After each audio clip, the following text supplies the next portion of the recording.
All right. Okay, so I want to continue our discussion of Big Bang nucleosynthesis, and then we'll begin a discussion of the CMB. All right, so at the end of last time, you recall, we had this rough estimate for the neutron to proton ratio, where we just say things are in perfect equilibrium for a while. And as you cool down, equilibrium means that you prefer to be in protons rather than neutrons simply because they're lighter. And then at some point, 1 over TD, defined as Hubble equals the scattering rate. We say it stops below those temperatures. It freezes out, so to speak. And this number that it froze out, we found was about 0.15, whilst the observed value in the universe is about 0.14. So we could leave it at that. That's pretty good. You could say the rest are details, and we're not aiming to be super precise in this course. But because if you get into Big Bang nucleosynthesis, it can get very complicated if you want to do everything precisely. But I think it's worthwhile for a few reasons to know how do you go about computing. If you wanted to compute the precise curve, what is the strategy? And that gives us that's governed by the Boltzmann equation. And so the Boltzmann equation has many applications. You've probably seen it before. So it's important in this context, Big Bang nucleosynthesis. But anytime there's some species that interacts and then later freezes out, somehow stops interacting, and you want to really know what is the final abundance that it ends up with, it's good to know what is the right formula for that. So for example, some models of dark matter, where the dark matter is initially in thermal equilibrium, may at some point stop interacting, and you want to know what is that. Okay, this little strategy here is quite good, but you might want to be more precise. Okay, so let's talk then about the Boltzmann equation. Okay, any questions about all this?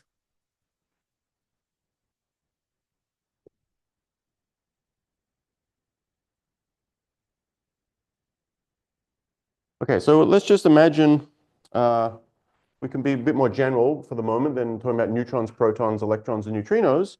So we'll just say we have species 1 and species 2, and they can scatter and turn into species 3 and species 4. Okay, so for us, this is like neutron, for example, neutrino, proton, and electron. But it could be something else. And we wish to compute the rate of change. Let's focus on species number 1. Okay, I want to know, how does its number change in time? Okay, DDT N1, and this thing's in the road, sorry. All right. So let me get rid of that. So the first thing to say, right, is going to be that the rate for the total number changing, right, is going to somehow have to be proportional to the number itself. Obviously, if you double the number of the species, it's twice as likely that they'll scatter. But it also has to meet particle number 2, okay, this other species. And so surely it also has to multiply that, right? If you double the number of other species, you double the chance that a particle 1 will find particle 2. Is that okay? And then there's going to be some prefactor here, which I'll call the letter A, which we have to figure out in a minute. Okay? And I'm also going to put a minus sign, right? Because this process here, you can think of this as the forwards process.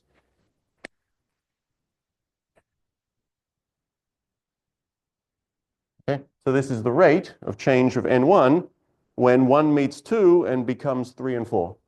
So that means you lose particle 1, right? If you lose particle 1, I have to put a minus sign to capture that.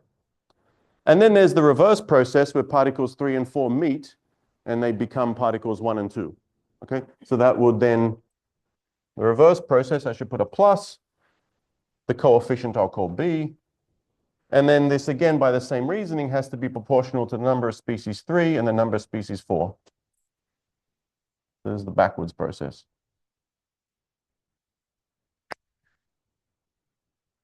Is everyone okay with that? So that's the basic structure, and our goal now, we just have to spend a couple of minutes to figure out what these coefficients A and B are. All right. So first of all, I claim, let me write down the answer for A. So A is the scattering cross-section for this process, times the relative velocity V between particles 1 and 2. And then there's division by a volume factor. So we're gonna check that this is the right formula in 1 second. So what we have in mind, if I write capital N, right? So 90% of the time we normally talk about number densities, kind of an intrinsic property of the universe. If I write capital N, the total number, that means I've arbitrarily picked a box, a subregion of the universe. Okay, so there's some box there, has some number N1, N2, etc., and has some volume V. Okay. So these total factors of volume V should ultimately drop out of our equations. But I'll put that there. And if I plug this into that formula, so let's check that this is correct. It says the rate of change of species 1 is minus cross-section N1, N2 over V. Okay. And the N2 here divided by volume, I'm going to combine those two factors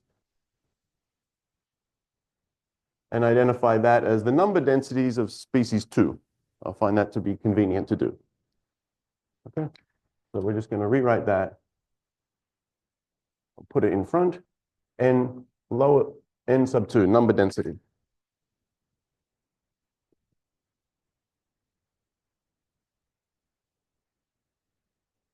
Okay. Now maybe you can recognize something here. So what is this prefactor here? Number density of species 2 times the scattering cross-section. What's that thing? We've written that down once or twice before in the course.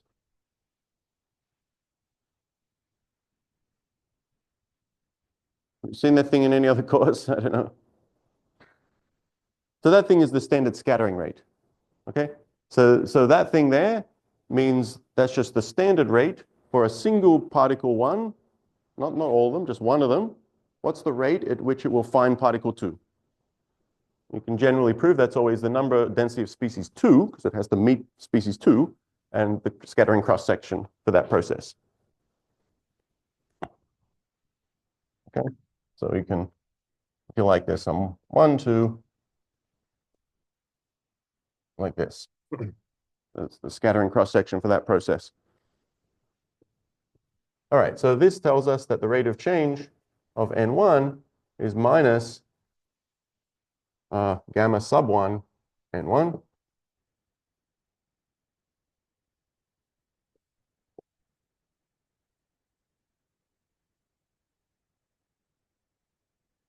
Okay. So in the spirit that you've at least seen this before or are familiar with this, that's a kind of a proof that that's the correct formula for A. Okay. So now let's, having identified what A is, we can write out what B is, the other coefficient.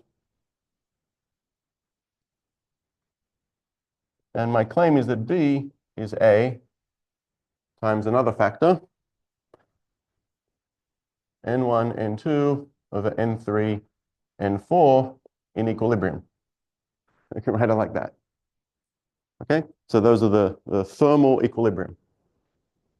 So these are the values of N1, N2, N3, N4. Okay, which, by the way, I could equally well write in terms of their number densities, because it's just a ratio.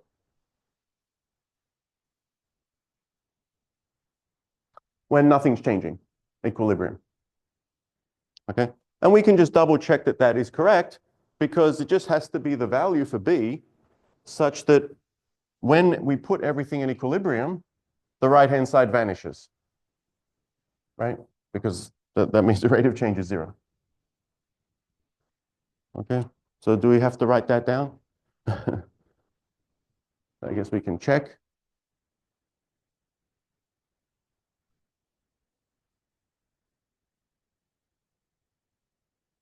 in equilibrium, rate of change N1 in equilibrium, by definition, is 0. And the right-hand side, if our formulas are correct, is some A, well, N1, N2, equilibrium, plus my formula for B, A, N1, N2, equilibrium. That's my B value, times N3, N4 in equilibrium. So indeed, this is 0. Okay. So B has to be that number. Is there a question? Yeah, A we found is this value up here. Scattering cross-section over the volume of my box. Is it okay? I mean, it's just, I defined it as the prefactor in this term. And well, once you substitute in here, it's proportional. The most physically relevant prefactor at the end of the day, once you do this rescaling, is it's related to the scattering rate. Is that all right? Okay. So those are the values for A and B. And so that basically gives us then the Boltzmann equation. If I just put in A and B, write dN1 dt. I'm going to, for fun, divide throughout by a volume factor everywhere. 1 over volume. Because I want to write things in terms of number densities typically. So remember, number density of species I is just the number over the volume. So if I do this, you can write it as minus the scattering cross-section. And then everything becomes number densities.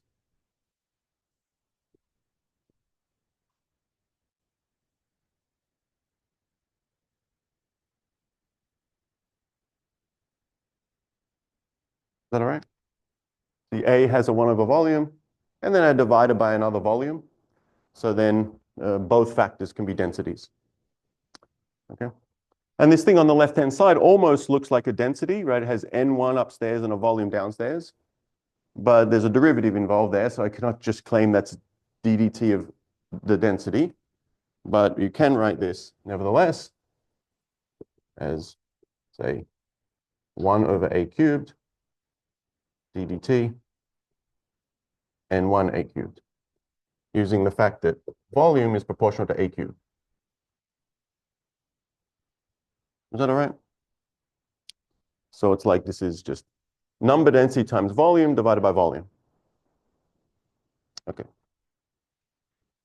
So if you want everything in terms of number densities, we use this representation.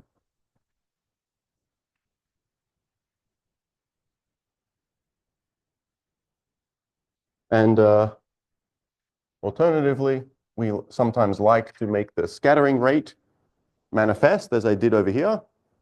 Okay, I can easily just trade that in. And that just means sub-factorizing for an N2, identifying a scattering rate, and then I have to divide by an N2. So let's just write that one out as well. I can just as well write this.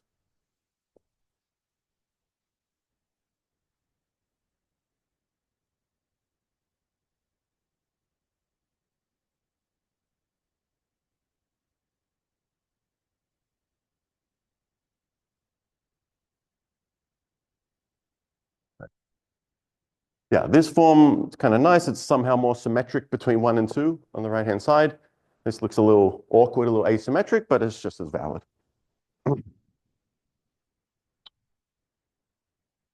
Okay, good. So any questions about this? Who's seen this equation before? Anyone? Some people. Yeah, what's the...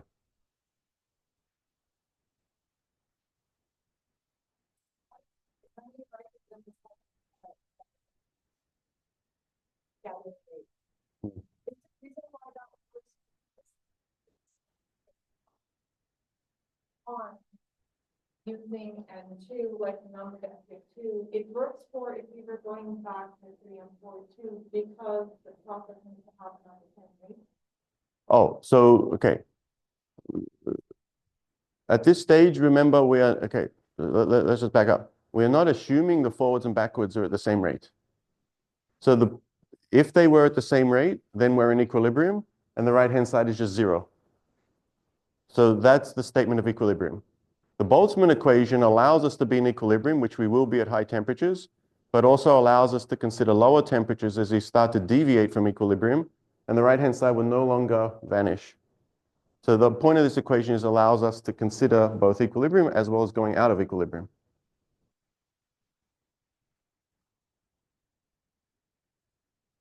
Rho, what is rho? You mean sigma? What is rho? Sorry.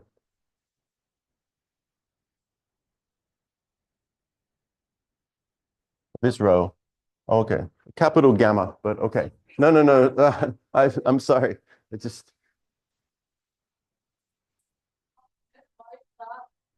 Yeah, sorry. why is it gamma 1, you mean? As opposed to say gamma 2? That's right. Yeah, so this is from this derivation, right, we got this N2 here, but the rate at which particle 1 scatters is proportional to the density of the other species it needs to meet, which is N2. Right? The rate at which a particle 1, suppose you lived in a room and you filled it with particles 1 and there were no particles 2. The rate at which it scatters off particle 2 is 0. So it's proportional to the number of the species it has to meet in this process. So if I were to write the rate for species 2, I would put an N1 here because 2 has to meet 1. It would be the other way around.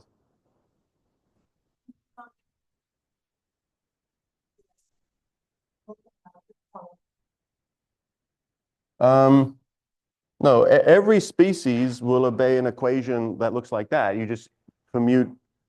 You can flip 1s with 2 and write down the same equation, and then you can trade 1, 2 with 3, 4 and write down the same equation. Yeah, that equation under the change of indices will apply to everything because they're kind of all on equal footing at this level. All right, other questions? All right, so now we want to apply this to this problem at hand, which is neutrons and protons. Okay, and they're scattering with leptons, electrons and neutrinos.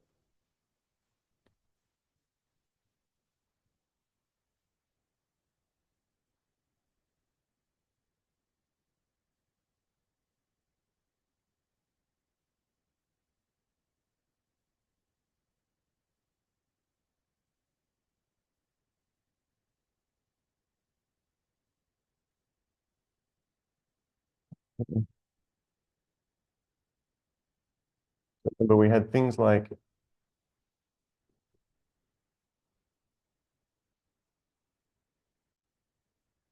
processes like this, as well as the other process involving the positron. And so we're going to write 1, 2, 3, 4. Yeah, okay, so I'm going to write N1. We're now going to call that N sub neutron.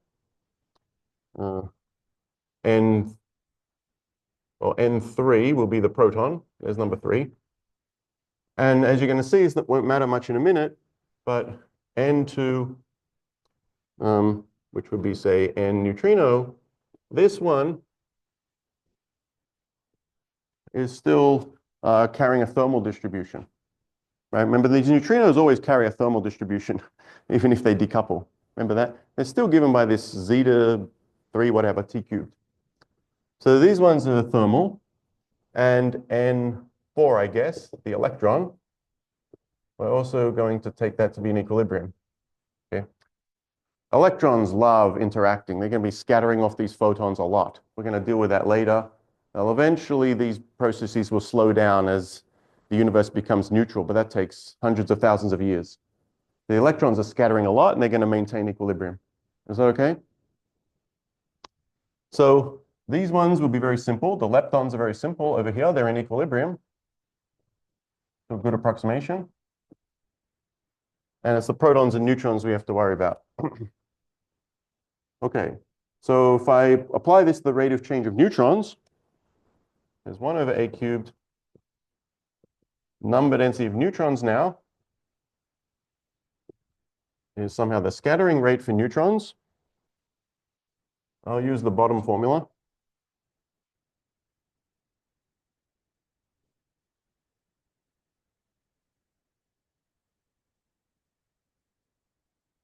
Okay, it looks like this. So the ones that involve the 2s and the 4s, okay, those all cancel out because the 2 and the 4s are the leptons, and there I'm saying to a good approximation they're in equilibrium. So if they're in equilibrium, this N2 and that N2 are the same, so they cancel. And this N4 and that N4 are the same, so they cancel. Okay. So the only things left over that are interesting in this equation are the things that aren't really in equilibrium in the sense that their numbers can change. Okay, so neutrons are, as we cool down, as we know, they're trying to convert more and more into protons. So those are the only, yeah, those species are the ones that survive here.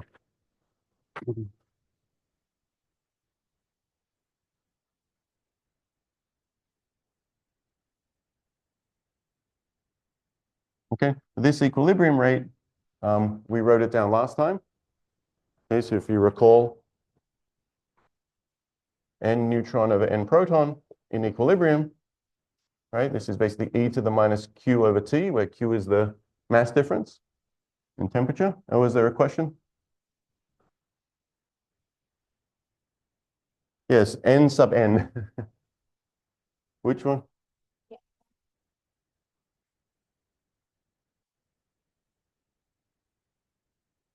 Oh, yeah, sorry. I have a lot of n subscripts, n for neutron. So that's number density neutron. This is n, this is n, this is n, and then protons. Okay. All right, so then what we need somehow is the only missing ingredient is we need to know the value of the scattering rate.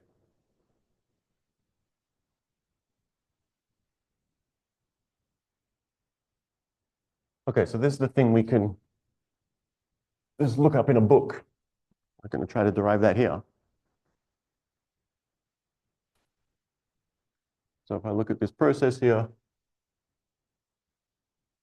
it can be a bit rough.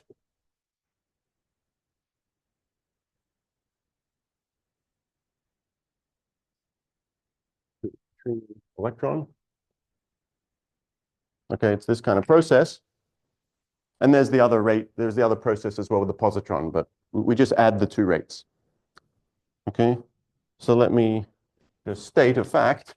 Okay, so let's just say the rate gamma 1 or gamma sub neutron, just say can be looked up.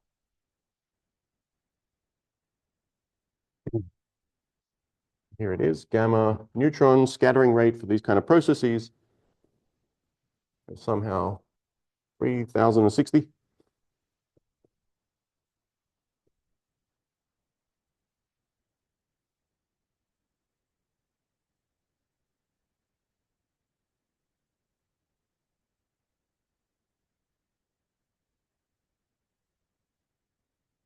Again, I just remind you, Q is the mass difference between protons and neutrons. Okay, so some funny formula like that. Q is appearing, the mass difference, and tau n here, this is the neutron lifetime. Okay, which is about 900 seconds. Yes. Are you saying the number density of neutrinos and electrons are constant?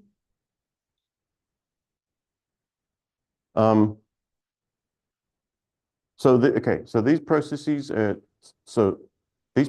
such, first of all, for neutrinos, to a very good approximation, yes, because they're essentially thermal. They're just set by T cubed.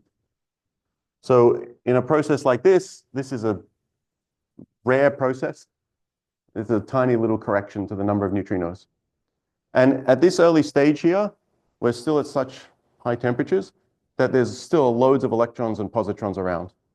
So these processes change their number by a minuscule amount as well. It's the protons and neutrons that have annihilated the antiprotons and antineutrons a lot because we're down to temperatures of this order, MeV. that make sense? So there's a tiny amount of protons and neutrons left over, and we have to very carefully worry about how many of them are left over and how they transition. But the neutrinos, electrons, positrons are just interacting pretty much in equilibrium, and still, even the electrons semi-relativistic. Yeah, yeah.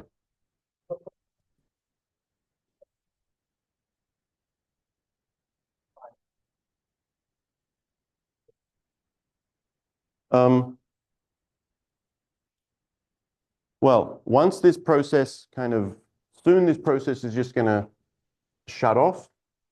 And once it shuts off, there's nothing left for them to interconvert. So once this process stops, even if the electrons go out of equilibrium, it doesn't really matter because this process is not going to happen, whether they're in equilibrium or not, if you wait long enough. This process just gets weaker and weaker and weaker. Yeah. Does that answer? Okay. Other questions? All right, I'll just make a side comment here that I don't have to pay too much attention to, but as an aside, if you recall a couple lectures ago, I told you that if you have, say, neutrinos scattering off antineutrinos via weak processes, you can estimate those rates, if you recall, at high temperatures as something like G Fermi squared T to the 5. You remember that?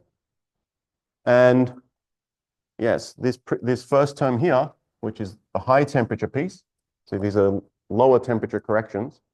The high temperature piece, believe it or not, with all those Qs and the lifetime of the neutron, is parametrically order this. Okay. We don't write it like that exactly because the neutron's lifetime is more involved. Okay. If you treated the neutron as a neutron and proton as an elementary particle, you could write down the formula directly for the lifetime of the neutron, and you would get and this whole prefactor would look like this. But the neutron is not an elementary particle, so there's some correction. And that's why the neutron lifetime is something that we just state rather than derive it usually from first principles. Okay. Is that all right? So I just want to tell you that this is not some totally new thing beyond the kind of couple of points I made earlier in the course. And then there are these finite temperature corrections down here, low temperature corrections.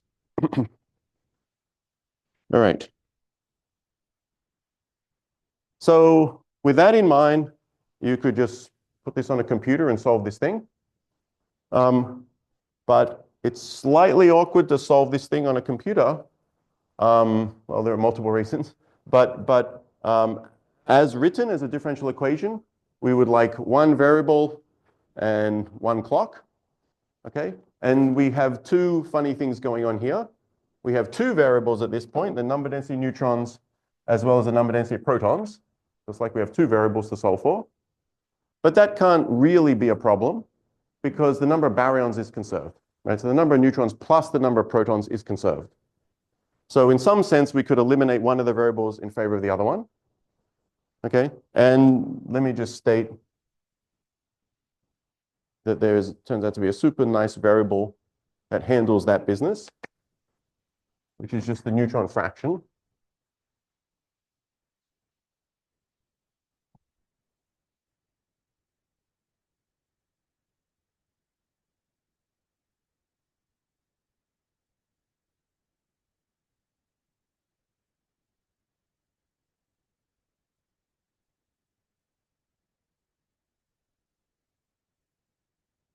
Right, capital Xn, it's the number of neutrons over the number of neutrons plus the number of protons, or the number of neutrons over the number of baryons at this stage. Okay, and so that denominator, right, that's the capturing this conserved quantity in the problem. So I won't go through the details of this, but you can, just a little bit of algebra. You can check that this differential equation, when written, if you trade in these variables in terms of x, becomes something like this.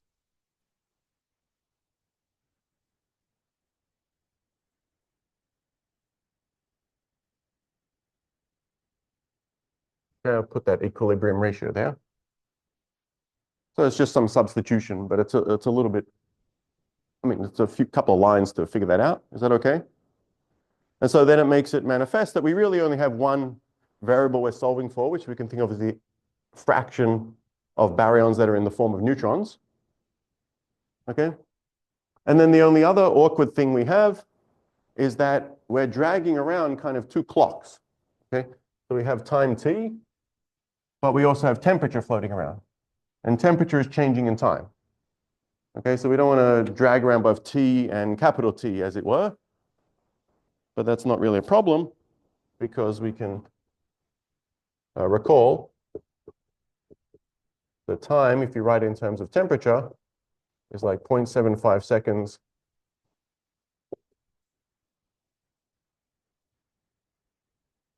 at this early stage. We have this relation between time and temperature in this radiation era. So there's two strategies, okay, or you can invert and write temperature as a function of time, right? Temperature evolves with the age of the universe, okay? So one strategy is to just invert this expression to write temperature in terms of time and plug it in there. And if you do that, you would say that the rate of change of xn is some function on this right-hand side, all this stuff, of xn and time t. Is that okay? Bearing in mind that this gamma has all this temperature dependence, so therefore all this time dependence as equally so. Or you can stick to temperature, and then you should eliminate ddt. So, or you could just write dxn d temperature, and by the chain rule, a factor of d temperature d time equals a function now written in terms of xn and temperature. Okay, maybe, I don't know, give it a different name if you like.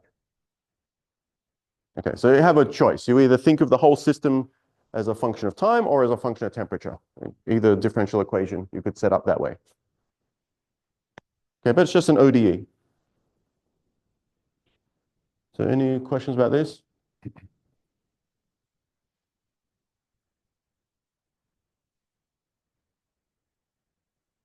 Okay, so let's just sketch what will happen if you solve that thing. But, you know, you see it's a bit complicated, all this stuff going on.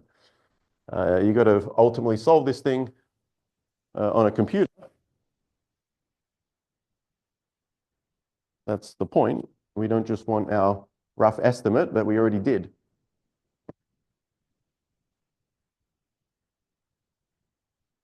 Okay, so if you solve that thing indeed, you'll find that the fraction of neutrons changes smoothly over time.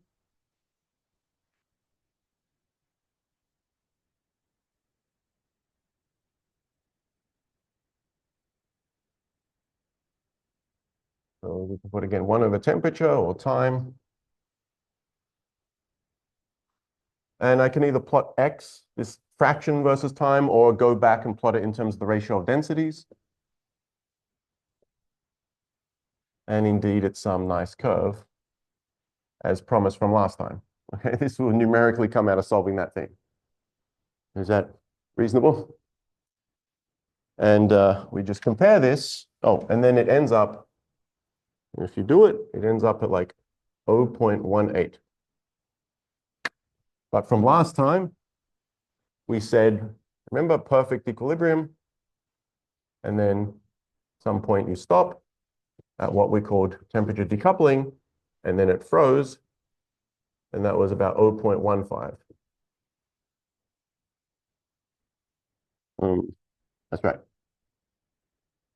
Okay, so the full analysis has pushed the number up a little bit. I mean, you just have to believe me when I say that.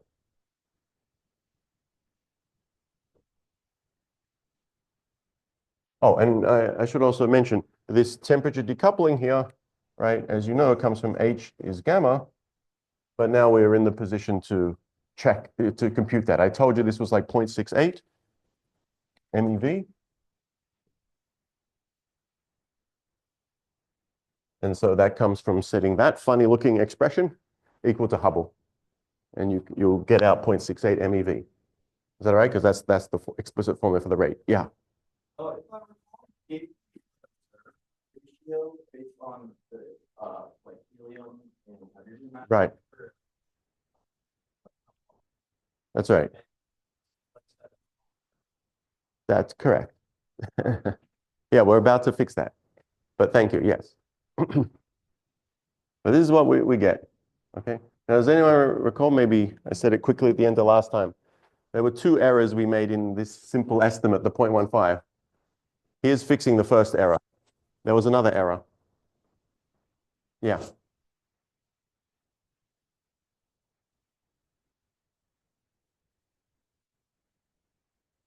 Yeah. Oh, where are temperatures in the ballpark of MeV? So this is way below electroweak phase transition. So we don't have to worry about that. No. Where it's so far below the electroweak phase transition, we're just sitting in the regular, around the regular vacuum.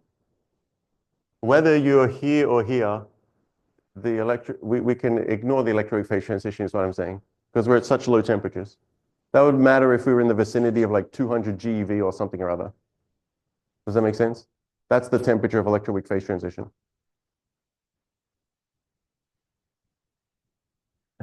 Yeah. Neutrons decay. That's right. Okay. So these neutrons, right, we've computed this sort of relic abundance, and we're out here, we're in the ballpark of MeV. So the kind of timescales we're talking about here are like a few seconds. Okay. So this curve here, even if you do it very precisely, will settle down within a few seconds, just like our estimate told us this was order a second or so. Okay. And on the timescale of a few seconds, neutrons are basically not decayed. So there is some real content to saying this flatlines. But if you keep on waiting and waiting and waiting, they're eventually going to decay. And we already mentioned here their lifetime is like 900 seconds. Okay. So on that time scale, right? So if you waited 900 seconds, these numbers here would drop by a factor of, well, e to the minus 1. Okay. Now, our universe is a lot older than 900 seconds. So shouldn't I just say that the total number of neutrons is, by that logic, just zilch? So why is that not the right answer either? And what happens to these neutrons? Yeah.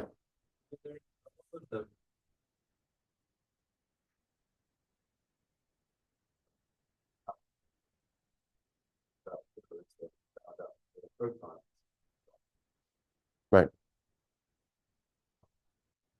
Right. So that's the stuff we have to think about.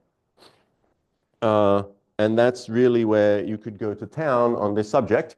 Okay. So for example, if anyone want to do their project on the details of Big Bang nucleosynthesis and do it in detail, it's a nice project.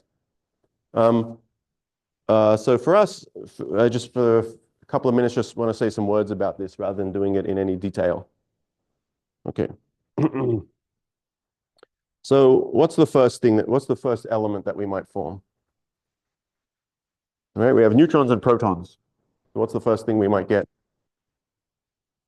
Hydrogen? Well, we have protons. I don't mean neutral elements. They're going to be ionized at this stage. Helium. Is there another thing we should think about? Deuterium. Yeah, our first stepping stone is deuterium. Okay. So in some sense, most of the drama about this is pertains to deuterium, because deuterium has some binding energy, but it's not especially well bound compared to like helium-4. But we need to first get to deuterium. We can't just leapfrog it and go straight to helium-4. Okay, so helium-4 has a binding energy of like 28 MeV. Deuterium is like 2 MeV. Okay, but the statistics of finding 4 random protons and neutrons come together and go straight to helium-4 is nothing, right? So we have to do it step by step. Okay, yeah, so this was the second point. The neutrons decay. Let's just summarize that. Right, so it's basically related to the diagrams we've already been drawing.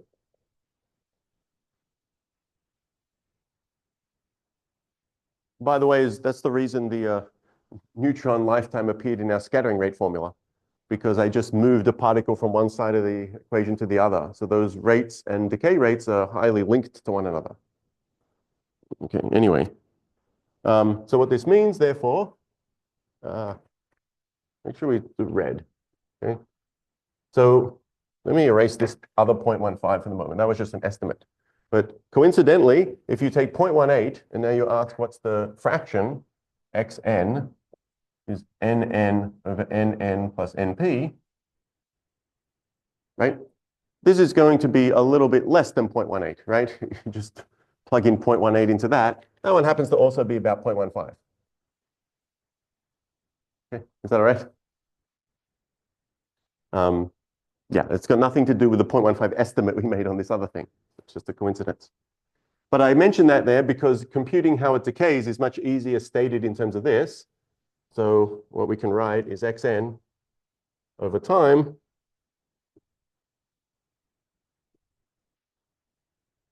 okay, this is then this frozen value 0.15. This is times exponential minus t over the decay time.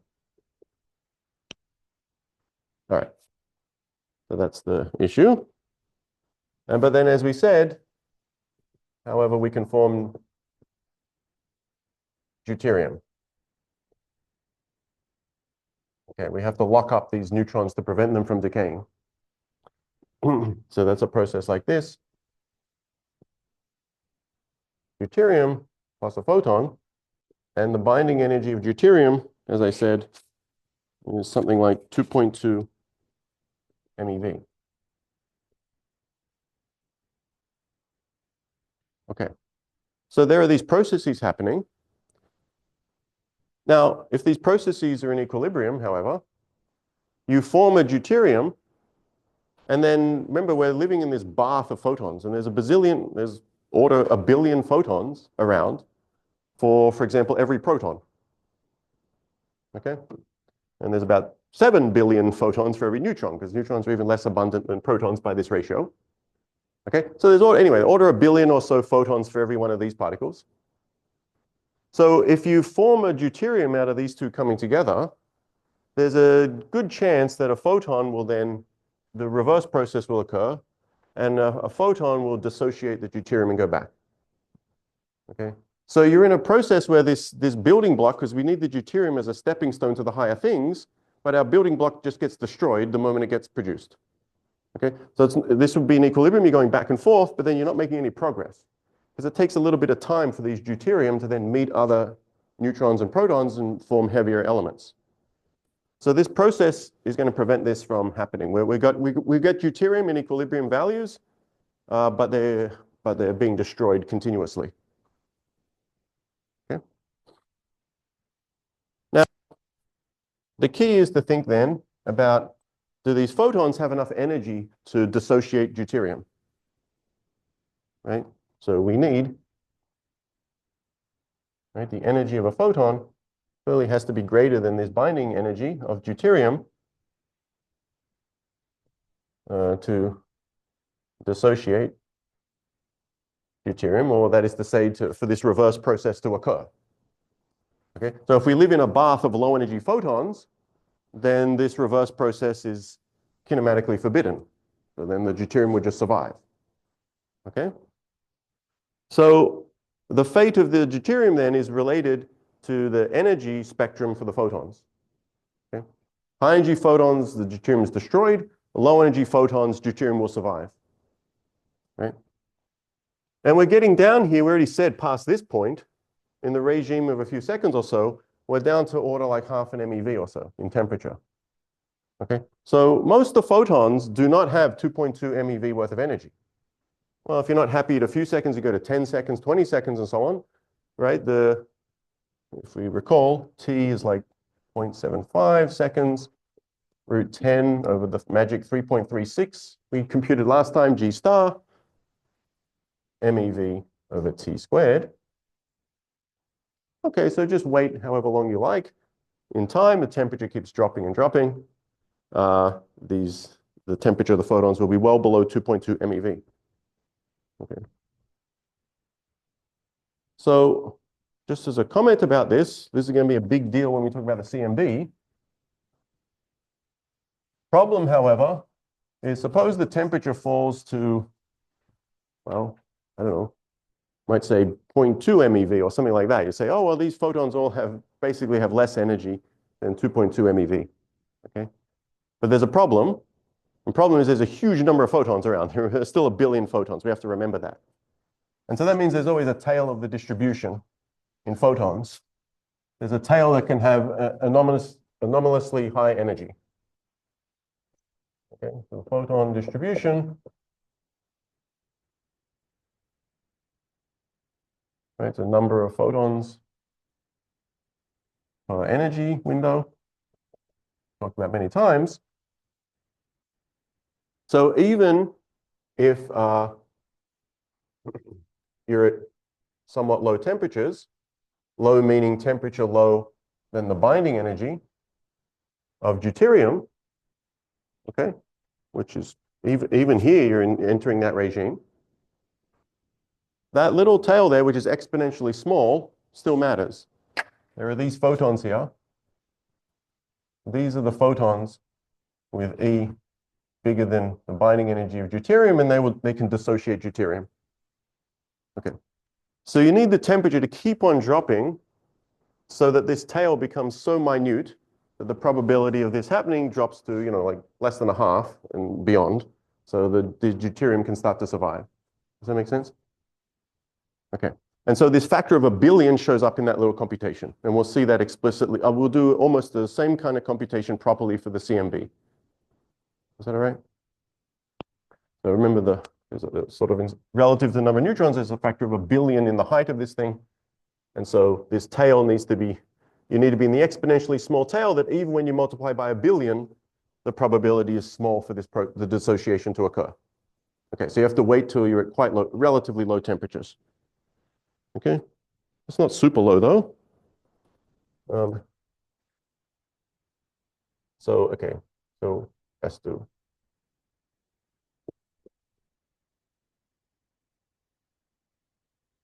Somewhat low temperatures. Not super low. It ends up being something like about 0.08 or so MeV. It's like an order of magnitude less in temperature than you would have thought because of this factor. Deuterium can survive. Okay? Clearly, I'm not deriving it, but I don't want to spend too much time on all these details. And if you plug that into this formula here, that corresponds to a time. Let's call this the time for deuterium to be stable.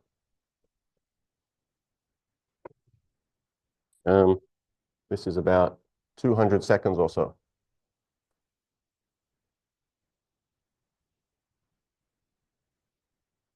Okay, so something like this. So it's somewhat later. Okay, that's on the order of 3 minutes. So Weinberg did write his book called The First 3 Minutes. Okay, so then if you go back here, we got this, at least the neutron, this neutron fraction, 0.15. You have to, the neutrons will have decayed, therefore, this implies X neutron at the time of t equals 200 seconds is then here, 0.15. I should maybe write this as tau, that's the lifetime of a neutron. Exponential minus 200 over 900. So it's a little drop, right? E to the minus 2/9 is not a gigantic change. Okay, so this is, I don't know, 0.12 or something. And then this corresponds, going back to neutron to proton ratio of, lo and behold, the 0.14. Is that all right? So it's something like this, skipping many details.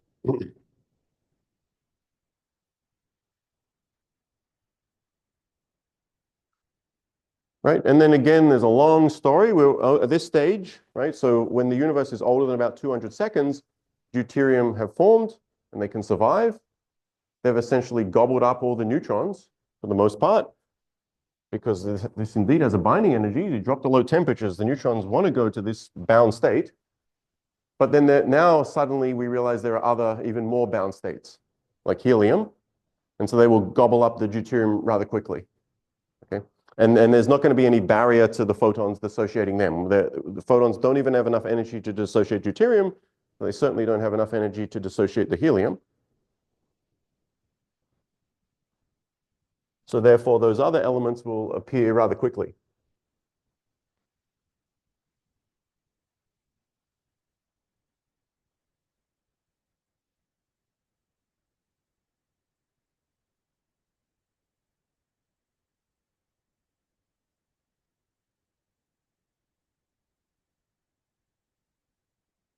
To say stable deuterium can fuse into heavier elements.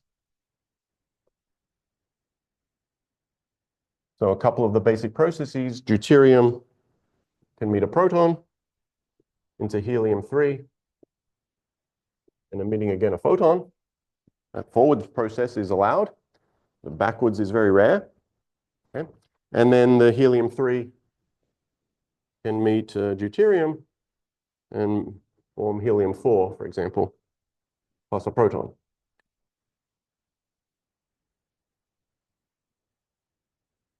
The binding energy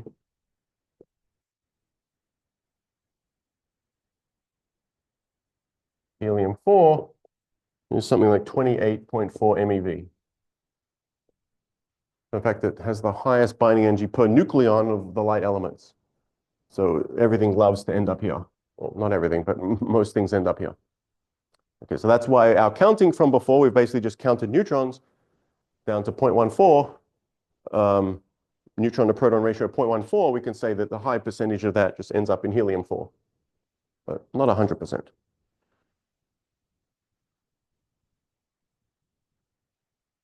And as you know, of course, the heavy elements are all produced in stars anyhow. Any questions about this?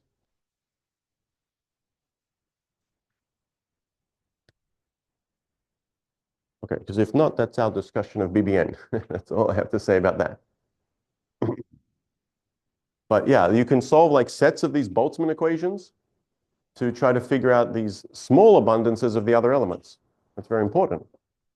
You might want to know there can be a little bit of deuterium left over. I'm not saying 100% disappears. Most of it disappears. A little bit can be left over. Lithium-7, other light elements left over that we can measure. I'm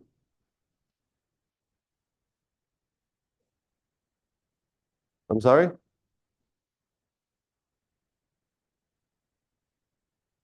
I mean, in tinier and tinier traces. I don't know the numbers off the top of my head, but yeah, something like that. Yeah, I don't think there's any measurement of any primordial carbon. Yeah, is there a question?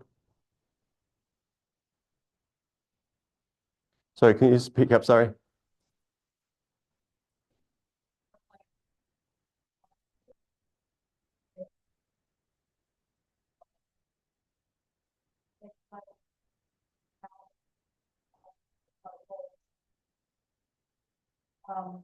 Whatever, helium, deuterium, Right. all of those can be a curve, and Oh. there's like incline stuff, and the peak is iron, so that's like most stable, and then you can. That's like, right. But we have to get there.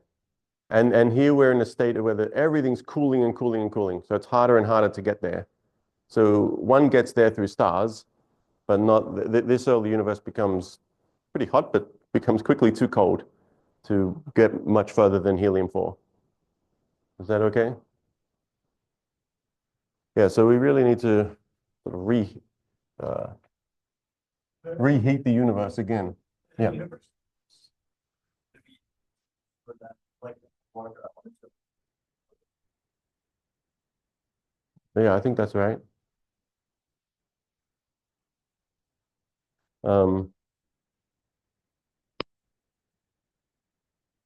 Yeah, something like that is true, I think.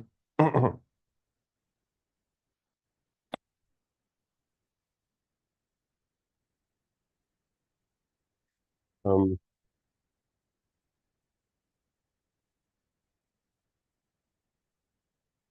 yeah, so you could play around if the universe were to cool slower. I guess you could play around with that in the context of fundamental constants to make that possible. Like these fusion processes are related to the strong force and so on. So maybe you can play around with the strength of the strong force relative to the gravitational strength that controls the expansion of the universe, things like that. And then you could imagine some world that you get heavier elements. All right.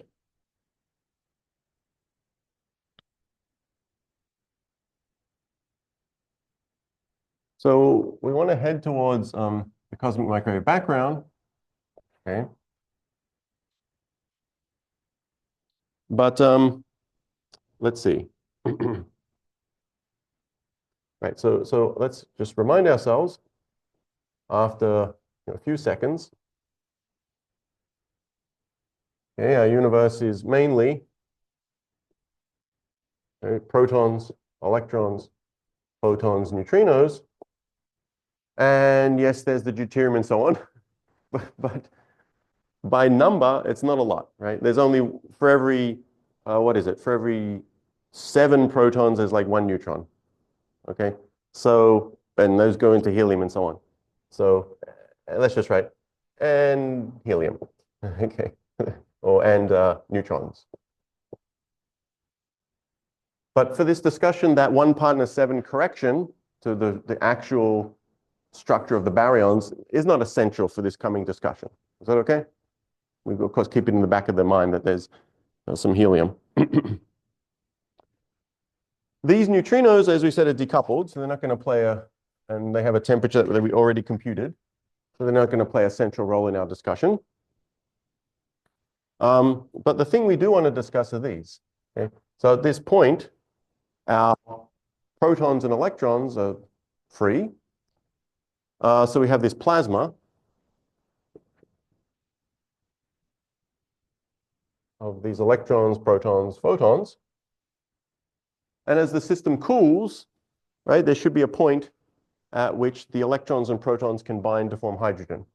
Okay, but not so different than our protons and neutrons meeting up and forming deuterium. Okay, and so we'd like to know, I guess, when these neutral hydrogen forms. So when do we transition from this hot ionized plasma? We can call it that, hot ionized plasma. When does it become neutral? So there's to say neutral hydrogen. And the story of this is very similar to the story we went through. These photons, there's again, 1 billion more photons around. And just when you thought they're at low enough temperatures that hydrogen can form, there can still be a photon that disrupts it and rips it apart. Okay, but let's try to compute this properly now. Okay. So the first step in the story of CMB, there's sort of 2 steps. One is you want to think about when hydrogen forms, and then you have less free charges around. And as you get less and less free charges around, the photons are able to travel a lot further over time. Okay? So when you're in a hot plasma like this, think of this as kind of like the center of the sun. These photons are just scattering off this plasma all the time. These photons are just going on some crazy zigzag path, not getting very far. Okay? So like the sun, a photon from the center takes about 100,000 years to get to the surface before it takes 8 minutes to get to us. So that's kind of that first phase is like this. The photon's just going on some crazy zigzag path. Okay. So we first want to know when neutral hydrogen forms, and as that forms, the photons have a much better chance of free streaming because they interact much less with hydrogen than they do with free charges.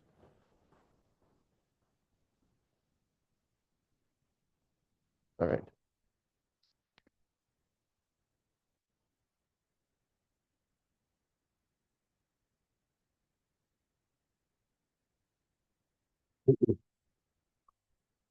So we're going to let the universe evolve and evolve and evolve. There's no way in the world, right, we have any chance of hydrogen forming if the electrons are still relativistic. So we're going to keep on going to much later times where not only the proton and the neutrons are non-relativistic, which we've already been studying, we're also going to go to later times and the electrons are very non-relativistic as well, as they must be to be captured and form hydrogen. Okay, so in that regime where these particles are all highly non-relativistic, again, to capture their abundance, you need the chemical potential. Let's write down these abundances.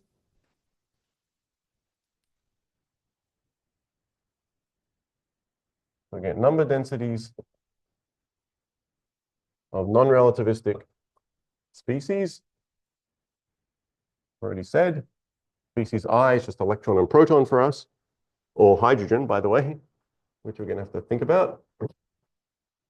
There's the number of degrees of freedom,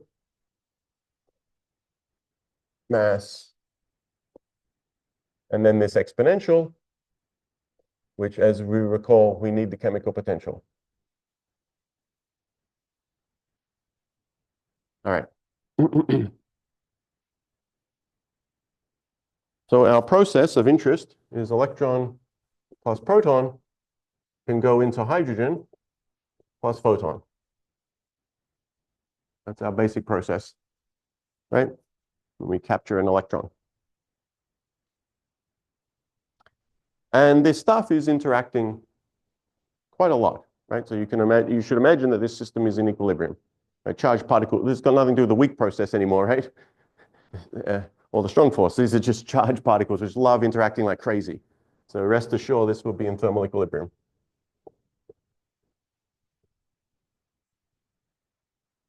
Okay. Until the number of free charges becomes super tiny. But before we get there, this would be in thermal equilibrium. Does that seem reasonable? Just because the electric force is so strong. Yeah. Can you speak up? Sorry, I don't know. I probably am losing my hearing. That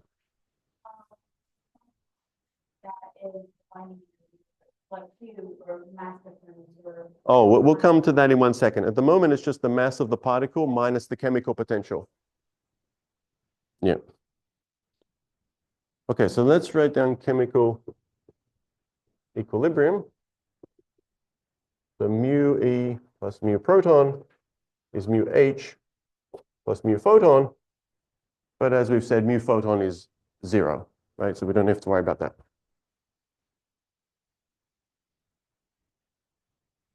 So these are the chemical potentials. And whenever you can say something, like you can kill one of the chemical potentials, or you can learn something about its value in terms of the others, or just set it to 0, then you get one reward for that. You can learn one combination of these elements, of these objects, electrons, protons, and hydrogen, because I can then write the number density of hydrogen over Ne Np is equilibrium.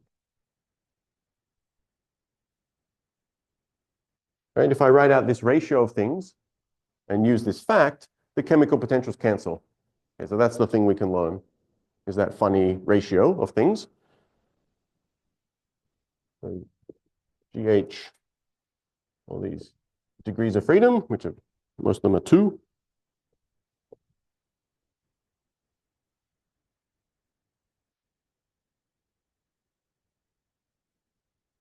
And E to these collection of masses.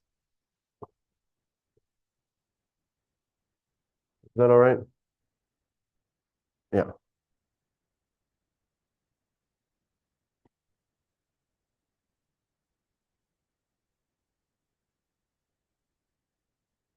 Okay, so you see in this exponent here, it's something quite nice.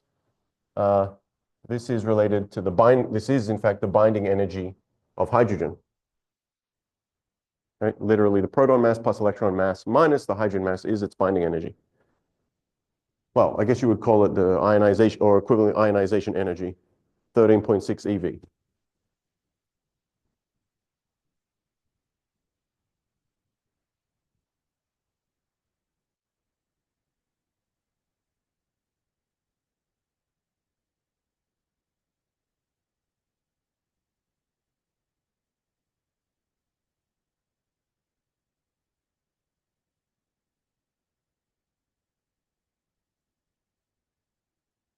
Call it E sub I for ionization.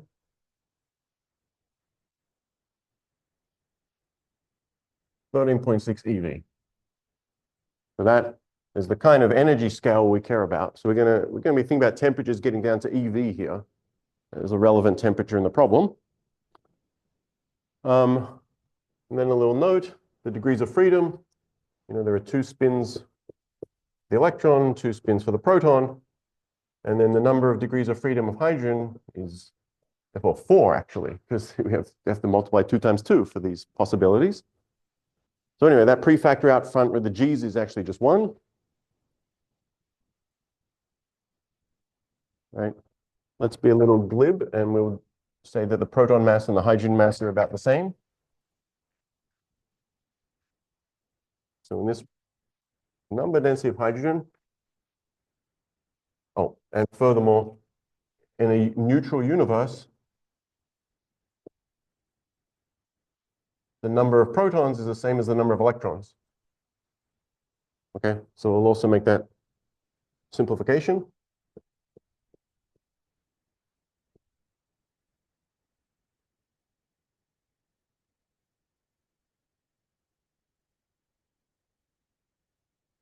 All right.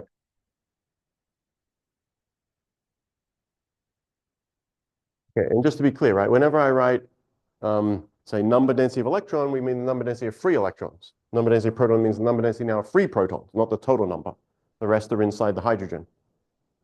Okay, so we have a concrete formula as a function of temperature of the ratio of the number density of hydrogen in the universe divided by the square of the number of electrons.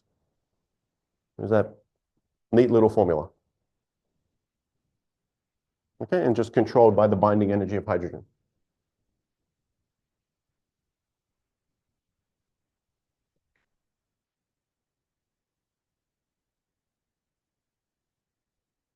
Let's see, how are we doing on time?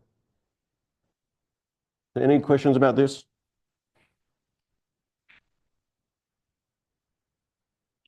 All right. Now I'm going to define also the electron fraction. Like earlier, we talked about the neutron fraction, the X sub E.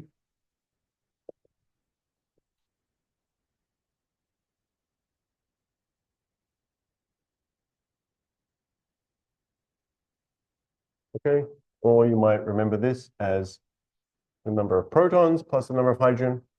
It doesn't matter. Number of electrons is the same as the number of protons. And, if you're being a bit rough, this is roughly Ne over the number of baryons. If we forget about the helium that we took all that time to figure out, right? Because there aren't many neutrons around anyway. So the number of protons plus the number of hydrogen atoms is within about 10% the number of baryons. Okay. The baryon density is nice because we know we can write down a neat little formula for that. Baryon density is, well, the baryon to photon ratio eta, 6 by 10 to the minus 10, times the number density of photons. Okay, so we have this thermal bath of photons. So we know what that formula is. Right, that's 2 zeta of 3 over pi squared, T cubed, number density of photons. So in this way, everything in this denominator here we know, just this, in terms of temperature and a known constant eta. And let me just write down something for you here. Let's just say a little quick exercise. Believe it or not, 1 minus xe. I don't want to do all this algebra on the board.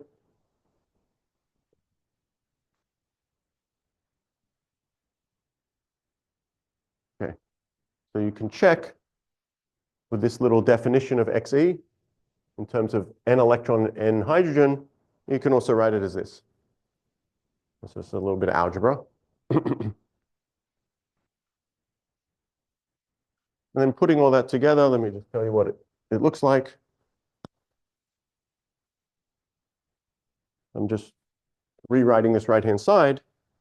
And what I want to do is put in an n baryon here. I can do that.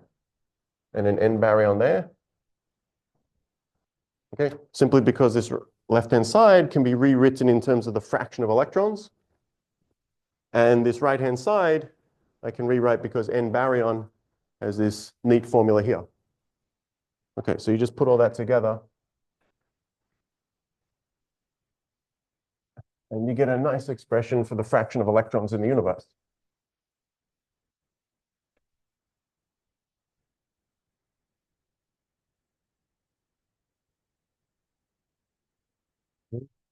You're in equilibrium.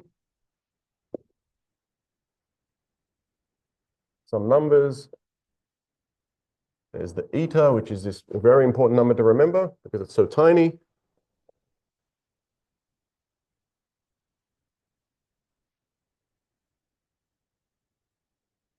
Okay, and so we can maybe leave it at that for today. But this expression here, this is called the Saha equation.